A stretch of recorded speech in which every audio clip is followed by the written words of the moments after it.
Thank you very much for coming. Yes, as Zara said, I'm actually a phonetician, and I don't work specifically in the area of language contact, but of course as a phonetician one has to be very conscious of the communities within which one works. So I want to sort of try and position some of the new results that have come out of our lab, primarily our fieldwork analyses of the Vanuatu language Nafsan. So I'll conclude my talk with some of the examples of the language analysis that we've done in that community. As we know, there's a lot of phonetic and phonological consequences of language contact in multilingual contexts. But generally in applied linguistics research, prosody has tended to be, certainly in the English-speaking world, somewhat ignored and neglected compared to looking at segmental features, for example. And so what we're trying to do as part of our work through the Centre of Excellence for the Dynamics of Language at ANU and in Melbourne in our node is to start thinking about providing some of the primary descriptions of the languages of Oceania. And today I'm going to be focusing on Nafsan, as I said, spoken in Vanuatu. Now I'm going to skip over that, but as one, please forgive me if this is a very over general introduction, but just to make sure that everyone realises what I'm talking about, we know very much that prosody is a very important part of spoken language. And the familiar phenomena that we often talk about are lexical tone, so when languages contrast words on the basis of just pitch movement, hauteur. Also l'accentuation, stress, rhythm and timing, phrasing, and of course the overall patterns of pitch that we find in spoken language or intonation. And I've also just mentioned above that the various acoustic phonetic features that we as experimental phoneticians tend to look at when we're examining the prosody of language. And here we see the blue signal, which represents a nice pitch contour from an Australian language, Maung, that we've worked on extensively also in our laboratory. Now we know that timing and rhythm is a very important feature of spoken language, and it differs. So when you start looking at the actual duration of the different phonemes, the consonants, the vowels, the syllables, when you start looking at the distribution of accented syllables, this will result in differences in perceived rhythm. And interestingly, also, when we think about the speed of speech, and I'm going to try not to speak too quickly, because I tend to speak very quickly when I'm giving a talk, but when we're listening to an unfamiliar language or language variety, it often can sound very fast, because we have less ability, in a way, sometimes, if we are less experienced listeners, to cut the stream of speech into words.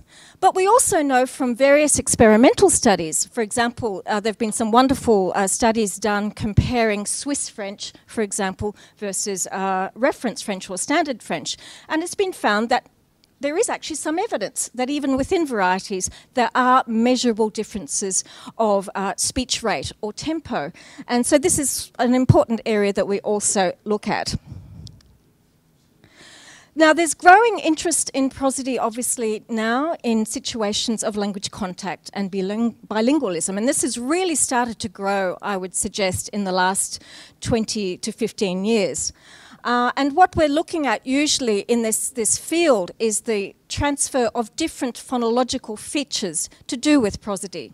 So looking at the transfer of intonation patterns, the overall utterance level pitch pattern, looking at the transfer of word prosody, so whether a language or not has lexical tone or is more like a stressed language, or indeed has no stress, which is the case in certain languages, and looking at rhythmic properties.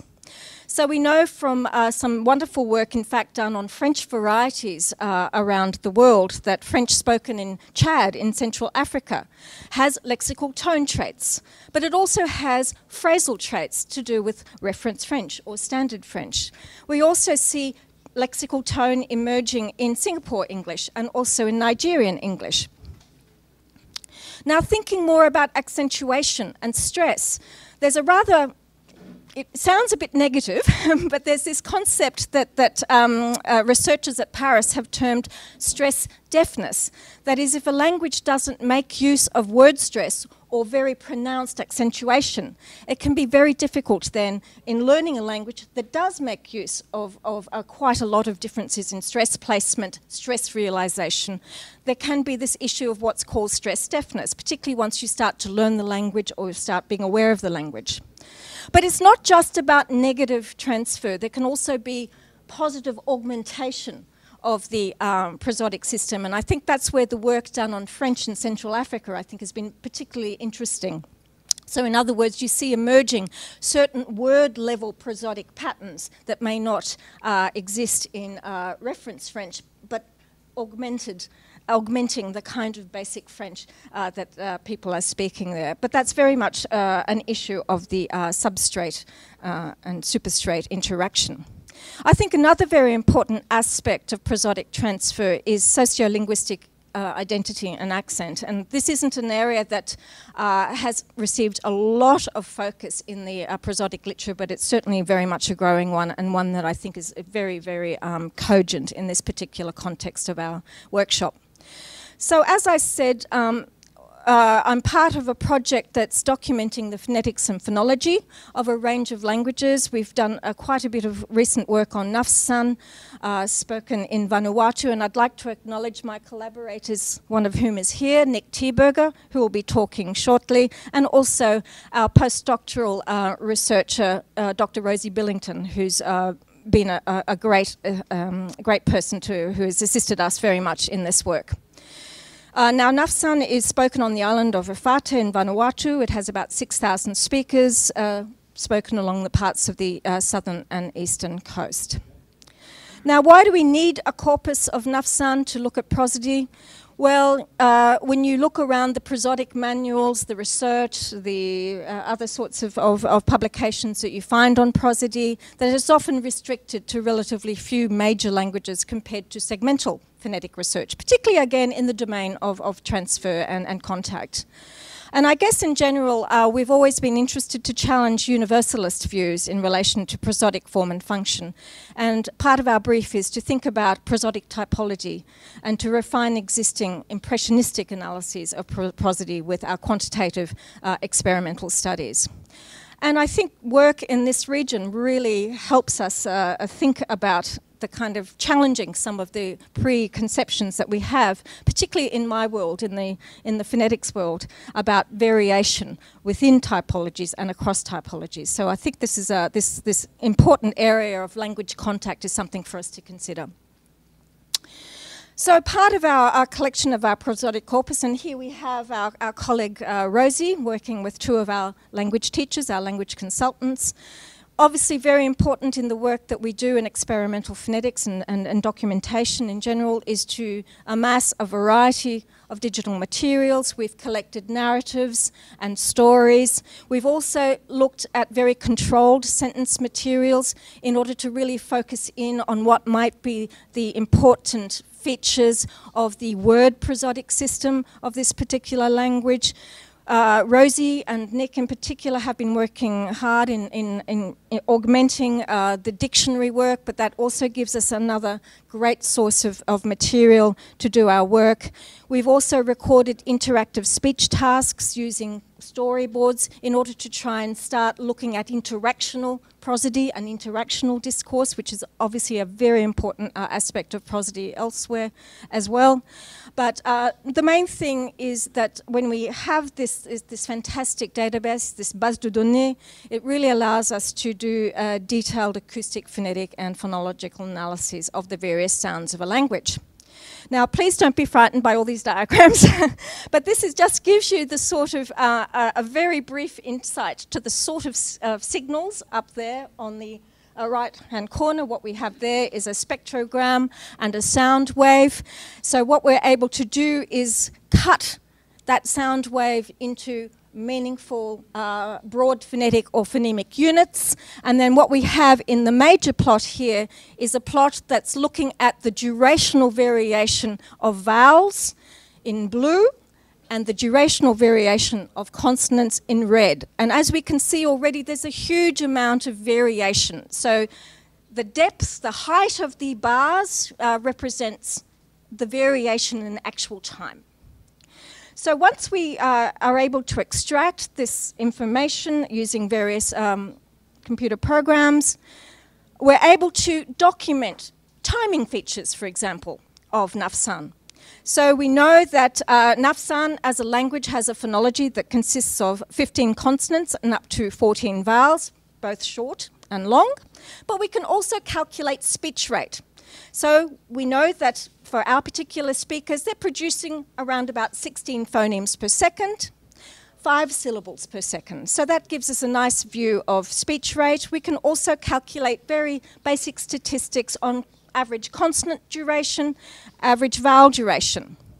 Now, once we have that information, we can then look across languages to see how Nafsan timing compares to other languages. And you'll see I've popped French in there in green.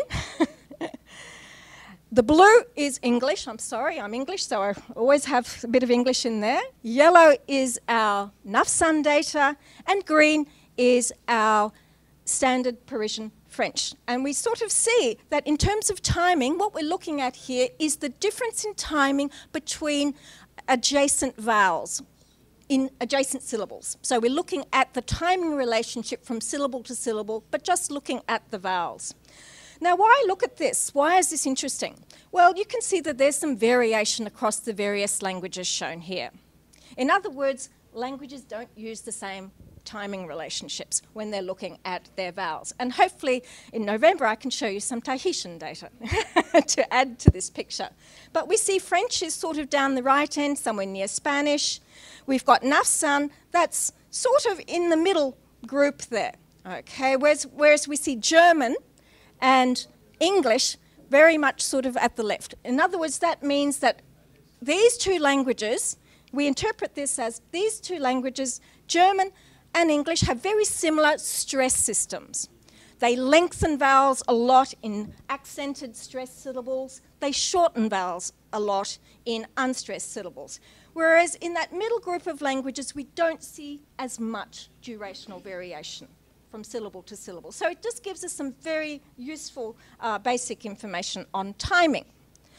What about pitch and prosody, though?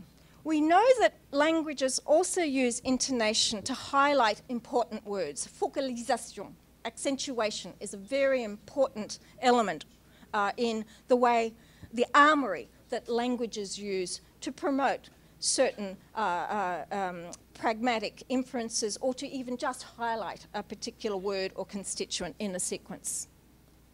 Thank you. But we also know that syntax and the structure of a language also assists here. It's not just about prosody, and certainly what we've observed in many of the languages of Australia is what we call left dislocation.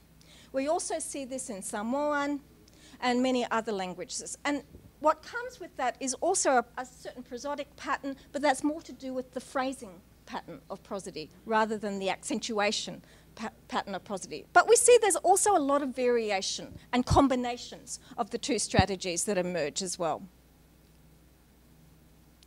So here we have just some examples from an experiment on Nafsan, where we look specifically at prosodic prominence in highly accentuated contexts compared to those where we would expect less accentuation. So we're looking at focus, where we want to really put emphasis on a particular word, and a position where we would not expect to see focus. And then what we're just looking at are the patterns to do with the blue signals, the pitch signals, hauteur. So what we find is that when our Nafsan speakers really want to emphasize a particular word, they will put a very strong rising pitch movement on that word, and the pitch will go very high in that speaker's range. When they're not performing that particular task, when they're producing another kind of utterance which has a more neutral red prosody, the pitch peak doesn't go that high. We also see phrasing. So they often put the focused word into its own actual phrase, and then we see a different lowered pitch pattern for material after that phrase. So we see that the Nafsan speakers are using a combination of accentual prominence, but also general pitch patterns and phrasing. Yeah. So this is just some, I won't have time to go through this in much detail, but this is just now documenting those rising pitch movements across the different contexts. And we see that when they really want to focus a word, when they really want to contrast a word with another, they use many more of these rising pitch movements. And the right plot just shows, the box plot, the height of the plot just shows how high they're going. And we see that, as we would expect, when you really want to accent a word, when you really want to put it in very important semantic focus, you raise the pitch level. So our final thoughts then, and this is my last slide. Prosody, we're finding in general in Nafsan, is quite phrasal. Now, what do I mean by that? Yes, there is accentuation, but our Nafsan speakers also make a very strong use of phrase boundaries. So a very demarcative prosodic system, much more so than a prototypical stress, what we call a prototypical stress language like English or German. So we see strong accentual prominence at the right edge of the words, cued by higher pitch and longer speech sounds. So they're really marking out those right edges. Now this goes against earlier descriptions of word stress patterns, although they're somewhat variable, it should be said. Some people say it's initial, some people say it's final, some people say it's penultimate. So what we're finding is it's mostly final. Now this isn't unusual. Certainly my colleague Sasha Calhoun at Victoria University Wellington has found something very similar. But I suppose returning to the context of this workshop and this panel, thinking about the complex sociolinguistic context and the effects of language contact and language change, it strikes me that this is something we really need to look into in more detail. Our younger speakers, because these are mostly younger speakers that we've recorded in the field, some speak French, they speak English, they speak Bislama, there are potentially other community languages also that they're coming into contact with. So we suspect that could be a very interesting complexity if we then go back to look at their French, their Bislama, their English, for example, and then compare what they're doing actually in Nafsan. But I guess I would just want to say that I think prosody and contact is a very interesting area that's getting a lot more traction in our field of linguistics, but it is an incredibly complex area in trying to disentangle those various effects that are coming into play in the sociolinguistic situation. Thank you. Do